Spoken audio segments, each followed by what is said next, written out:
Hello, sabat ako dito kay Jim Paredes. Hindi ko maiwasan eh. Yung kinagigigil niya, kinagagalit niya doon sa mga bata na nagprotesta na Duterte. Sana hinayaan mo sila. Kasi nga may freedom of speech nga eh. Ilan lang ba naman yun kumpara sa inyong libo ata kayong nandyan. Sana hinayaan nyo na lang na huwag nyo nang pansinin. Basta magprotesta kayo, mag-rally kayo dyan ng EDSA nyo, revolution nyo, ano pa man. Sana hindi mo pinakita yung ugali mong ganyan. Kasi ang gaganda pa naman ng mga kanta mo. Ang gaganda pa ng mga mensahe mo. Pero yung mga kanta ng mensahe mo. Pero sa pinakita mo, kabaliktaran ng kanta mo. Alam mo, ang tanda mo na, Jim Paredes. Sana inisip mo yung edad mo sa kinakausap mo. Ito ba itong mga batang bato? Ano ba pinaglalaban din nila?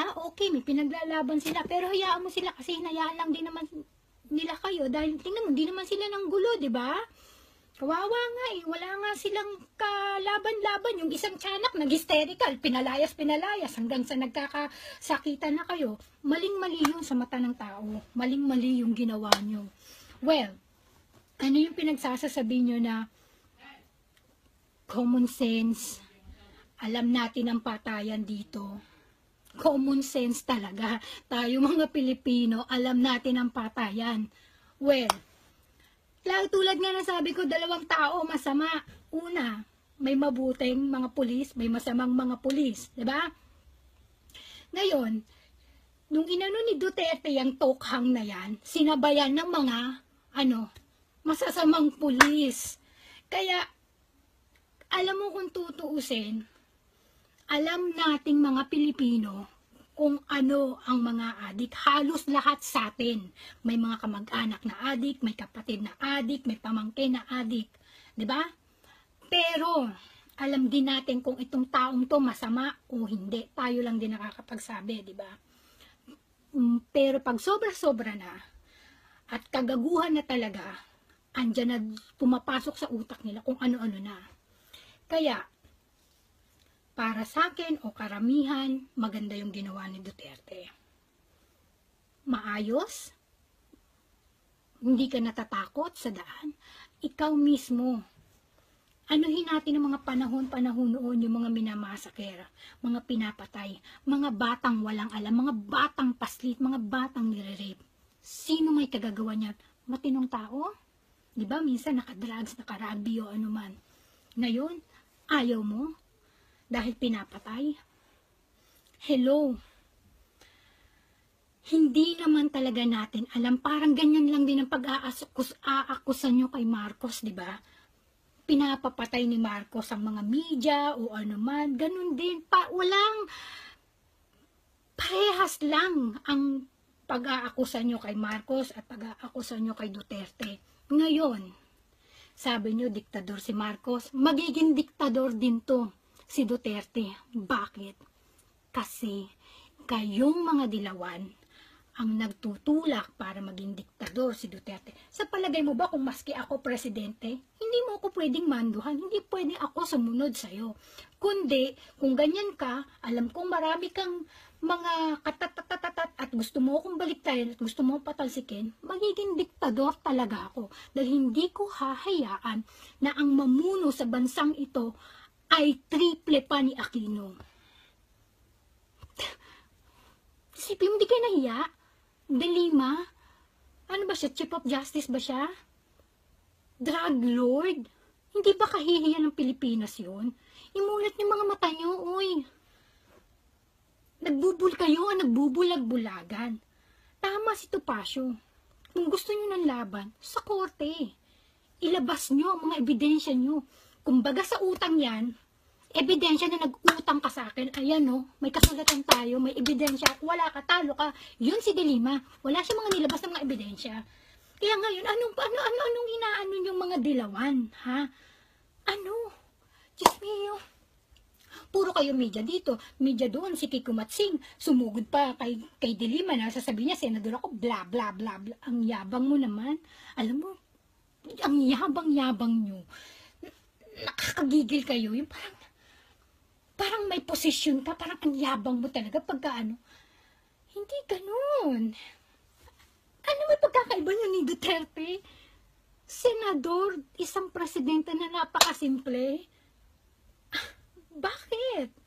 Kaya siguro nang gagalaiti kayo kasi alam nyong may isang powerful na mahal ng tao, na binoto ng tao.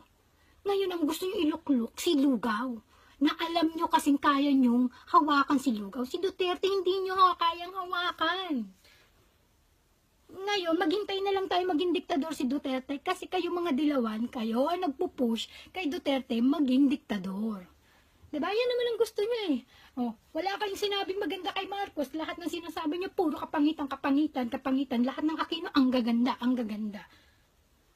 Pero, simulat sa pool, tahimik ang mga Marcos.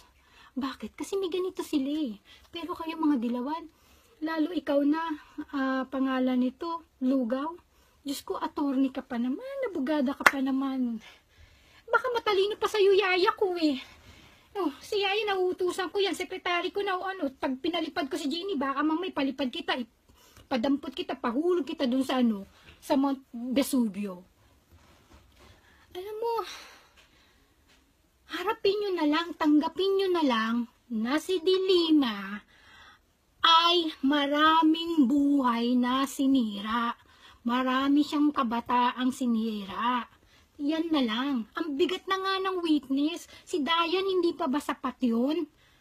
Malaking witness na nga si Dayan kasi lover niya yun eh. At si Dayan ang maraming may alam din. So, kumbaga sa asawa, syota ang pinaka-witness mo o asawa yung maraming hindi naman gago ang mga abogado ng Pilipinas. Para kasing ginagawa nyo yung korte ng Pilipinas eh. Parang ginagawa nyo mga tangang abogado ng bawat ano. Hello. Hindi naman lahat kayong mga dilawan eh, may mga utak. Tingnan mo nga si Lenny. Abogado ba yan? Ano ba mga naipasa niyang mga tawag dito, mga kaso? Ano ba? Sa search ko nga, ano bang mga naipasa ni Robredong mga kaso na baka nga siguro sa asawa pa ni BBM, wala pa siya. Yun talaga, abogada. Diyos mo yan kaya. Jimmy, kung gusto mo ng laban, ay maghahanap tayo ng BBM, Duterte at parte nyo. Sa TV na lang, para talagang televised, lahat makikita ng tao kung paano ano. Yun lang din naman pala gusto mo laban, gusto mo mag-rap tayo eh. Hanap tayo dyan sa kalsada lang, doon tayo sa EDSA. Masasali ako dyan, magsa-search din ako. Para pag sinagot kita may laban ako. Kaya, hinahinay lang ha. Respeto para marespetuhin ka ng tao. So, BBM, DDS, bye-bye! Mr. Jim Paredes, mawalang galang na. Masyado lang ako naapektuhan doon sa ginawa mo doon sa bata kanina. Kung ako ba ang makakaharap mo, gagawin mo rin sa akin yun? Sasabihin mo rin sa akin yun? Look at me, look at me? Ilalapit mo rin yung mukha mo sa mukha ko? Nagtatanong lang ako. Sana wag magkaroon ng pagkakataon na magkaharap tayo. Tapos gawin mo sa akin yun. Alam mo, hindi lahat ng tao kaya mo. Hindi ko lang mapigilan na magsalita.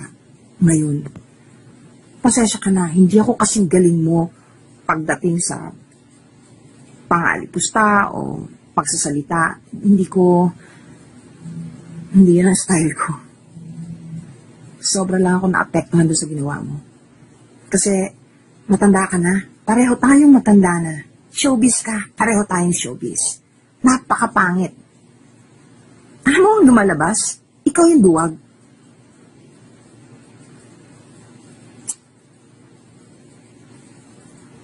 I'm so disappointed. Kasi, kahit na hindi ko gusto yung gusto mo, igagalang pa rin kita eh. Hindi ko maubos maisip na magagawa mo yun. Sana, huwag mo na ulitin. Pero huwag kang mag-alala. pag tayong dalawa nagkaharap, hihintayin ko lang kung gagawin mo rin sa akin yun. Ingat ka lang talaga. Kasi hindi lahat ng tao ay may pasensya. Hindi lahat ng tao ay kaya mo. Baka makatapat ka ng isang taong hindi ka sasantuhin. Maraming gustong maghamon sa'yo.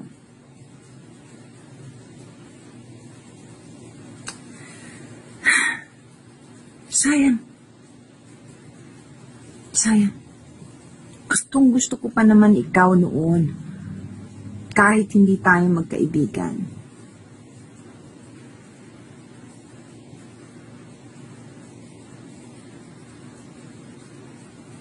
Ang pangit eh. Parang wala kang pinagkatandaan.